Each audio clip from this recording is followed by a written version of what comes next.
RADYO RONDA DZBS Baguio. Member kapisanan ng mga broadcaster ng Pilipinas. Oras natin, alas 12:04. Ang oras na ito ay hatid sa inyo ng Federation of Benguet Farmers Cooperative, Adante opisina na di Tabap TC, ng Benguet Agri Pinoy Trading Center. Maawis ti amin nga primary co-op nga maki-federate. Magandang tanghali sa inyo lahat. Ito ang Radyo Ronda Balita na napapakinggan sa RPN DZBS 1368 sa AM band at kalinsabay din na dirinig sa internet radio at sa digital platforms nito tulad ng DZBS Live Stream, FB Live at YouTube. At ngayon sa mga ulo ng balita, sa balitang lokal na pamahala ng Latrina nagbigay babala sa mga nagnanais bumili ng lupa sa Pugis Communal Forest. Benguet Congressman Eric Goyap na nagsabi wala siyang taong binigyan otorisasyon na humingi ng pera para sa kanya o sa kanyang opisina. Sa balitang national, NDRRMC nilinaw ang bilang ng mga nasawi dulot ng pananalasa ng Bagyong Karding. Mga pamilyang apektado ng Bagyong Karding inayudahan ng Amerika. Presyo ng Christmas products limitahan ayon sa DTI. Sa balitang ibayang dagat, State Department sinabi na wala silang itinatangi kung pag-uusapan ng soberenya ng Taiwan. Samantala, hiniling ni Ukrainian President Zelensky sa United Nations na ihiwalay ang Russia sa mga bansa nagkakaisa dahil sa referendum na isinasagawa sa kanyang bansa. Sa balitang sports, Mayweather nasa Pilipinas na. At sa balitang entertainment, Heart Evangelista sumailalim sa in vitro fertilization. Samantala, ang pambato ng Pilipinas sa Miss Intercontinental 2022 bumiyahe na patungong Ehipto. At ngayon sa mga detalye ng balita. Sa balitang lokal, nagbibigay babala ang munisipyo ng La Trinidad sa publiko ukol sa mga lupa na sakop ng Pugis Communal Forest. Ang mga lupa na sakop ng Pugis Communal Forest ay hindi dapat ipagbili at hindi dapat mabigyang titulo sa ilalim ng mga di umano'y claimants dahil ito ay diniklara ng kataas-taasang hukuman na ari ito ng mamayan ng La Trinidad o ng lokal na pamahalaan.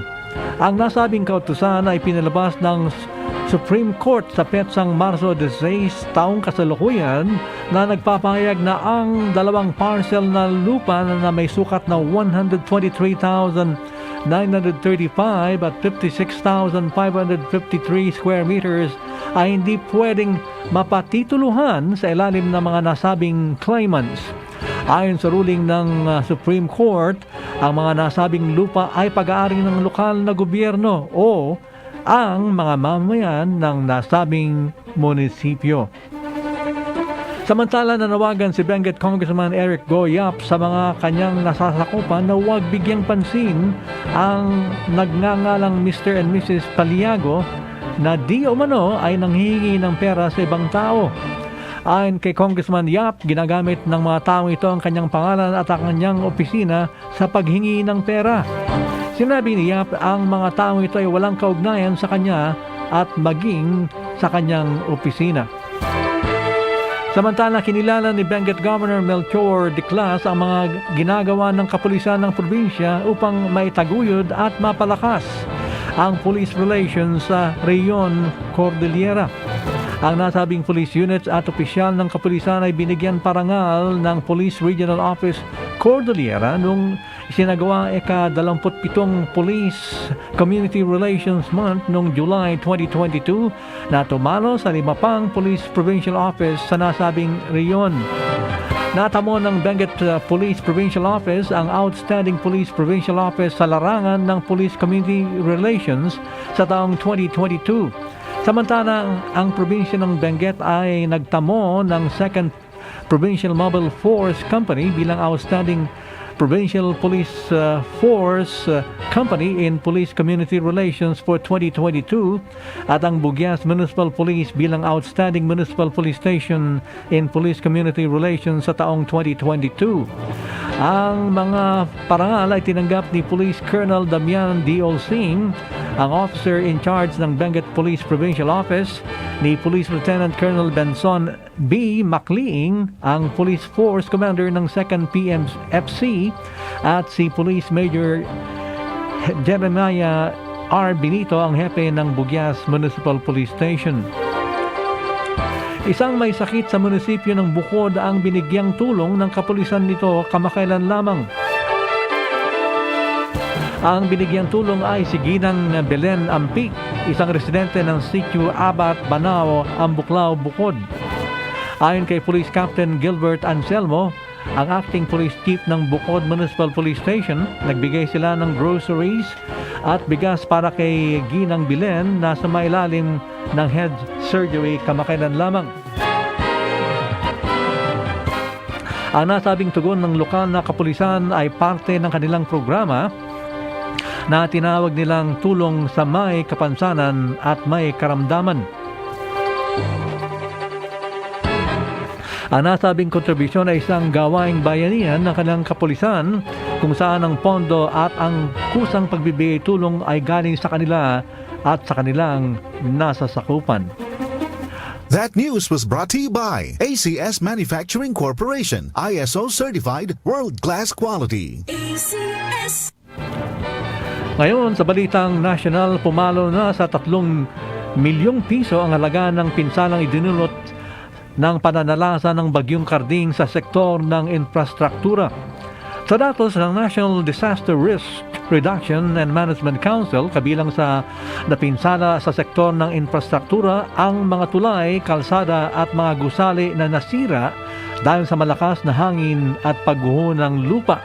Samantala, nasira din ang mga pananim ng mga magsasaka sa ilang lugar sa Luzon, partikular na sa Nueva Ecija kung saan naapektuhan ang palay, mais at iba pang mga gulay.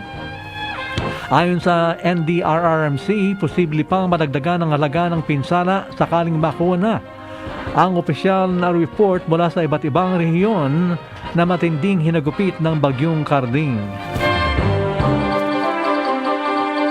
Oras natin alas 12:12.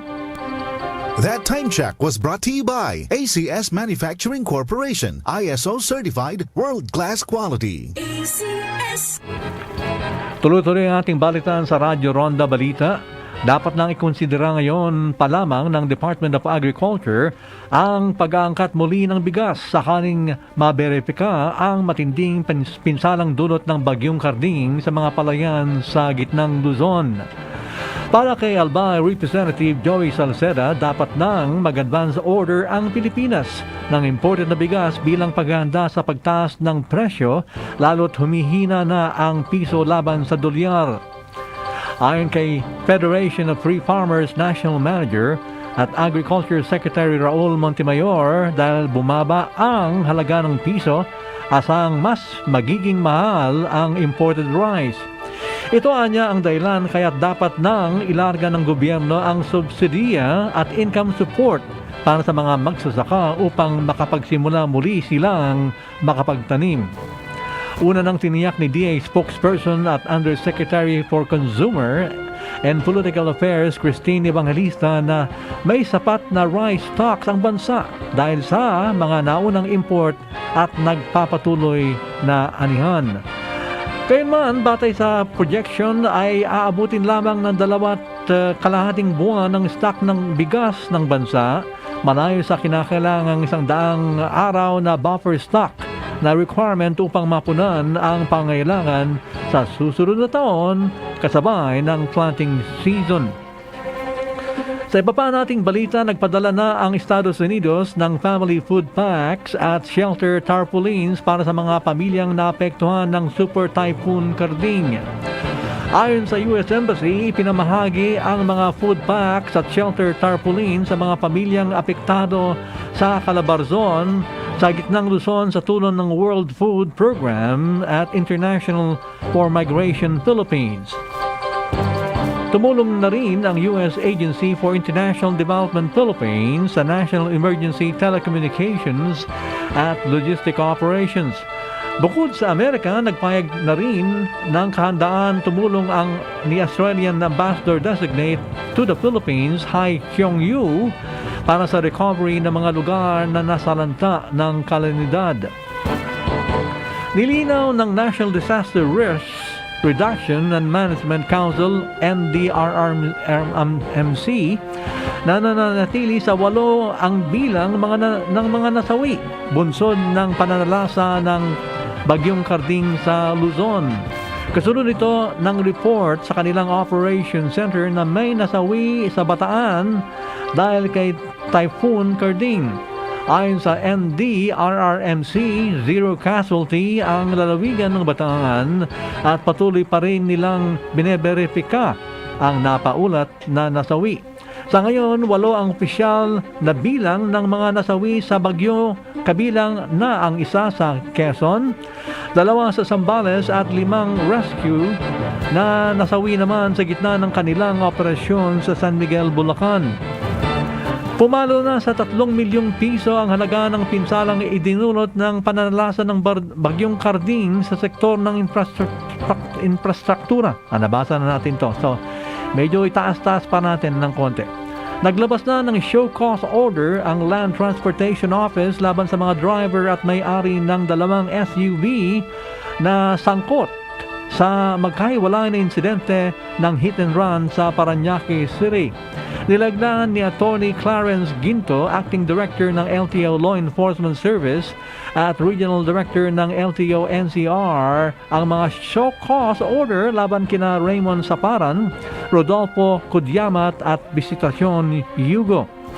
Si Saparan ang sinasabing driver at may-ari ng Mitsubishi Pajero na may plakang UXO 295 na nakasagasa umano sa babaeng street sweeper sa kanto ng Elizalde Avenue at Aguirre Avenue, Barangay BF Homes noong September 24. Si Kudyamat naman ang driver habang si Yugo ang may-ari ng SUV na may plakang NCV 4752 na sangkot sa hit and run ng 2 bata sa kanto ng Bodoni at Exeter Street, 4th State, Barangay San Antonio noong September 20.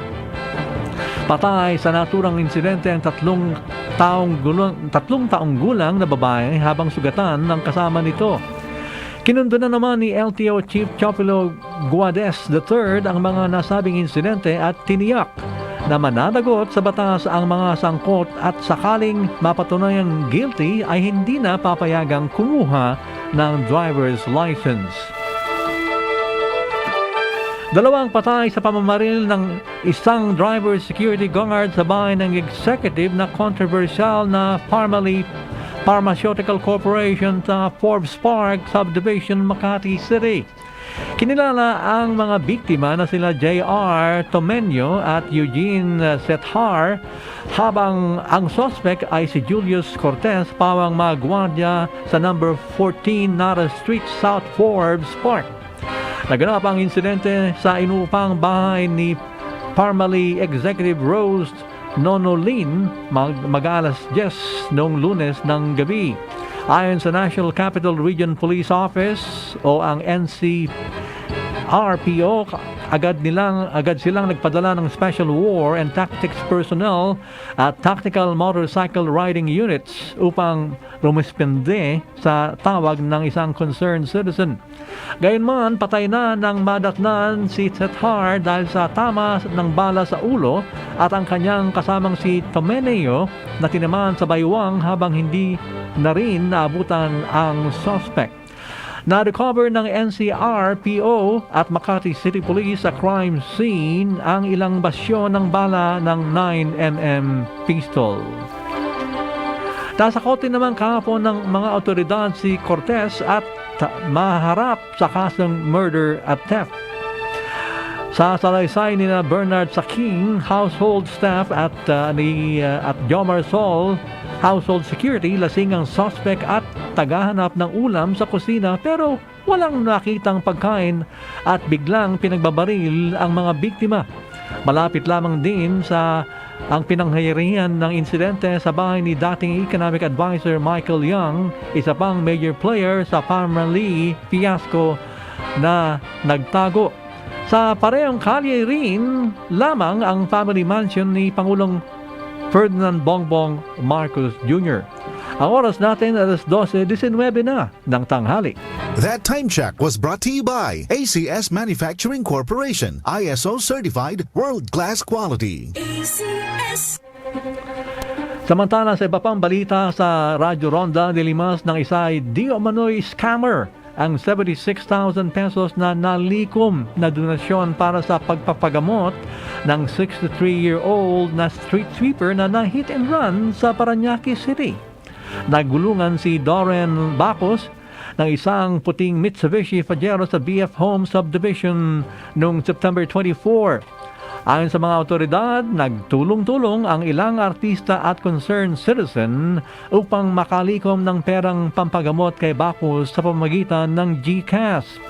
Bukod dito, may isa pang namang nagpakilalang taga-charity na gustong tumulong, subalit na-hack ang laman ng GCash at nag-zero balance ito.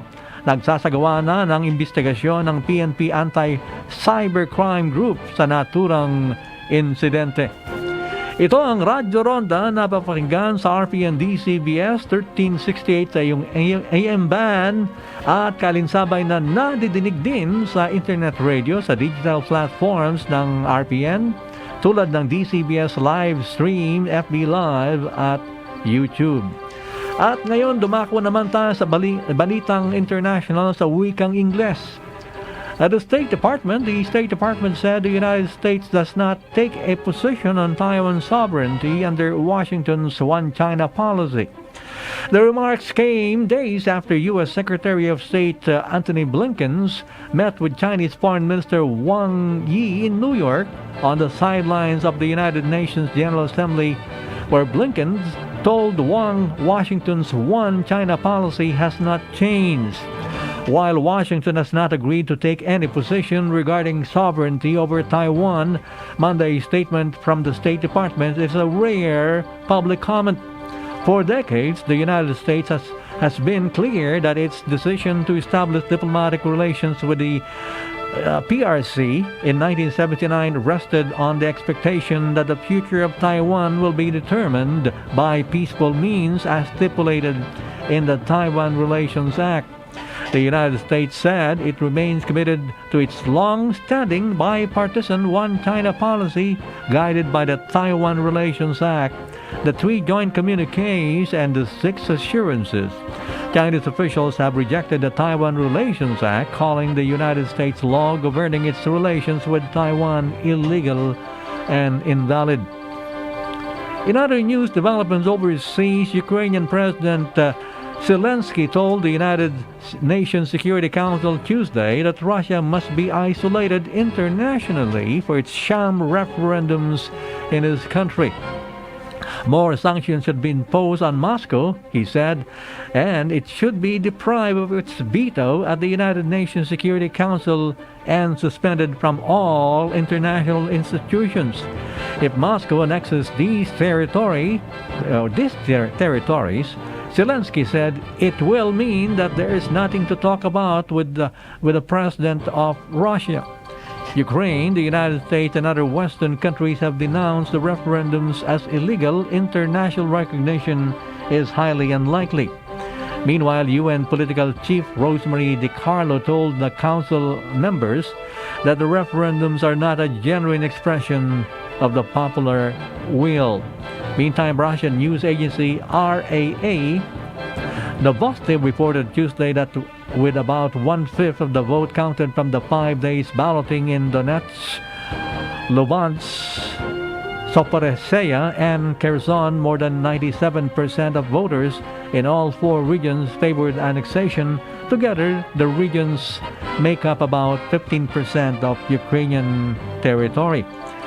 There are concerns in Ukraine and the West that should the territories be annexed, Russian President Vladimir Putin would claim any attempt by Ukrainian military forces to recapture the land as an attack on Russia itself. In other news development, the United States and Albania have circulated the draft resolution to the Security Council condemning the referendums, calling on countries not to recognize any altered status of Ukraine and compelling Russia to withdraw its troops from the country.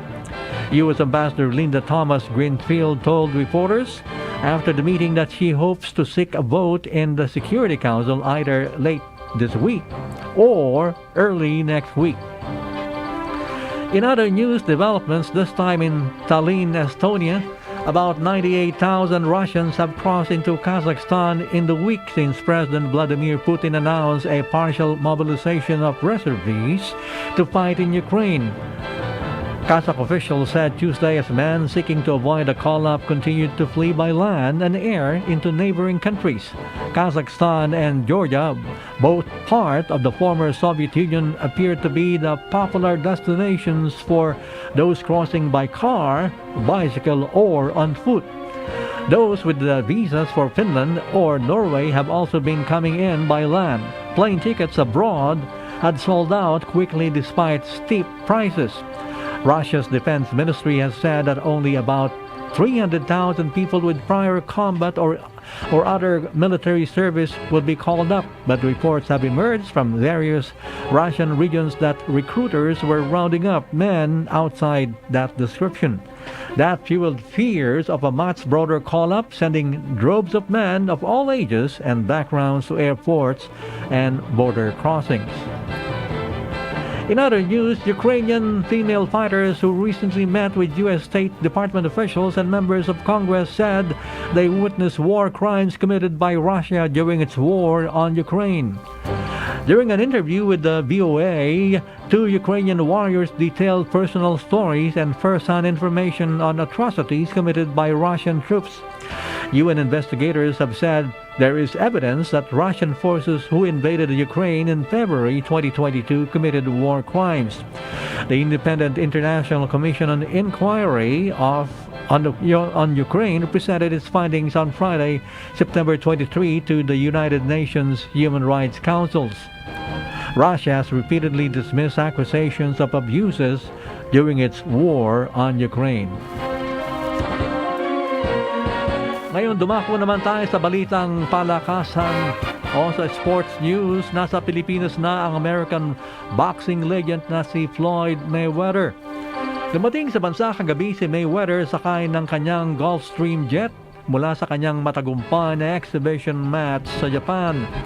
Sinulubong siya ni na Fourth Row and Hotel Executives Raymond Yu at CEO Sam Bersosa sa private hangar ni dating Ilocos Sur Governor Luis Chavez Singson.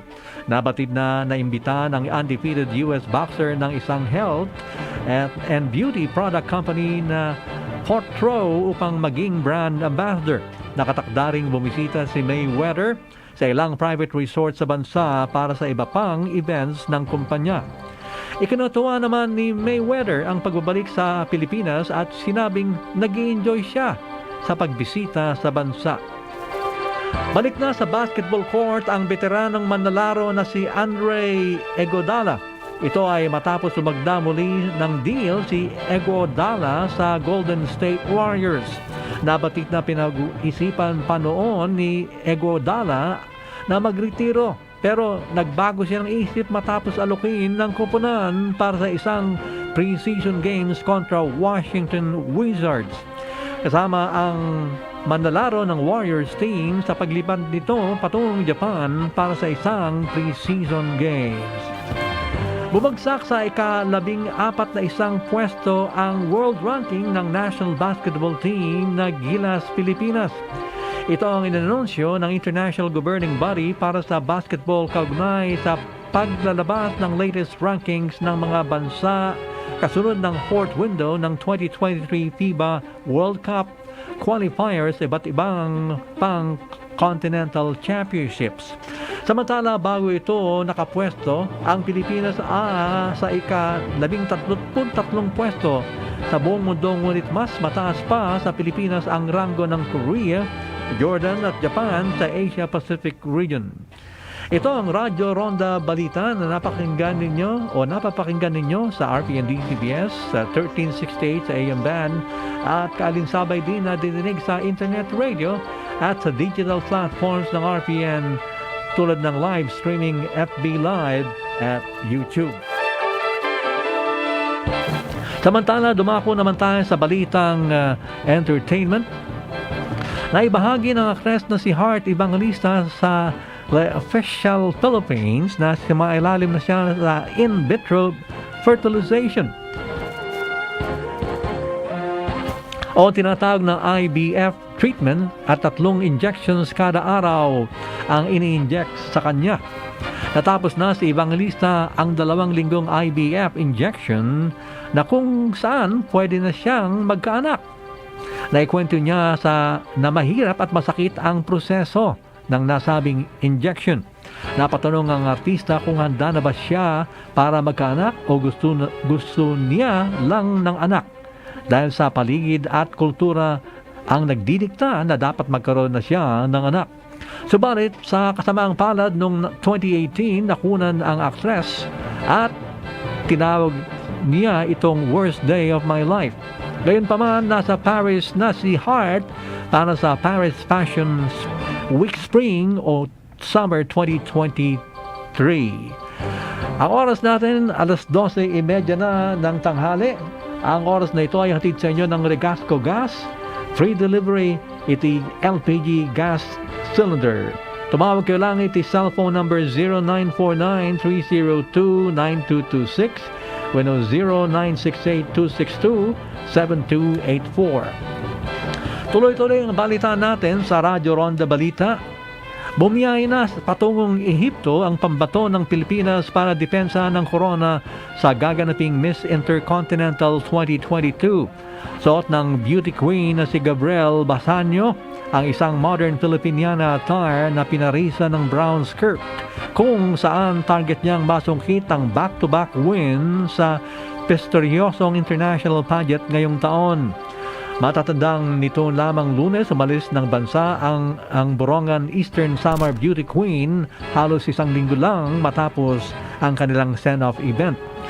Sakaling maipanalo ni Gabriel ang corona, siya na ang ikatlong Pinay na mag-uwi ng titulo kasunod si Karen Galman noong 2018 at si Cindy nito lamang 2021. Proud na ipinakita ng actress na si Isa Calzado ang kanyang baby bump.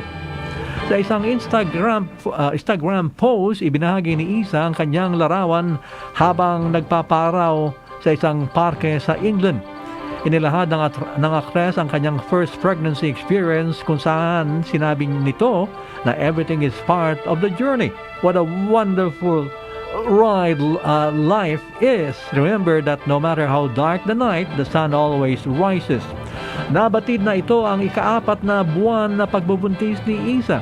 Napansin ng actress na si Denise Laurel ang pagiging glowing ni Isa habang nagpakomento na rin ang ilang pang artista gaya ni Lobby Poe, Ellis Johnson, Bianca King, Jay Cuenca at iba pa. Muli, dumako tayo ngayon sa mga ulan ng mga balita para mag-review naman tayo kung ano itong binalita natin kanina. Sa balitang lokal ng pamahalaan ng La Trinidad nagbigay babala sa mga nagnanais bumili ng lupa sa Pugis Communal Forest. Benguet Congressman Eric Goyap, wala siyang taong binigyan otorisasyon na humingi ng pera para sa kanya o sa kanyang opisina.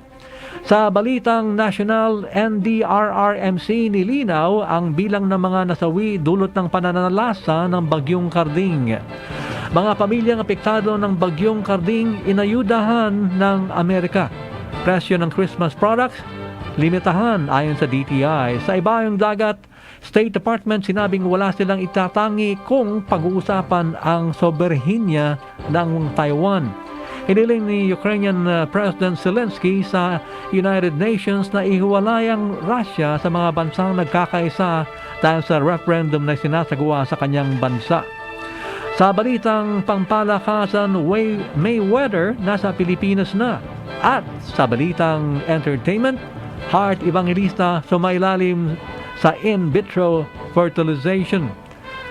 Ang pambato ng Pilipinas sa Miss Intercontinental 2022 bumiyahe na patungo sa Egypt. At yan ang kabuuan ng ating radyo balita itong araw na ito.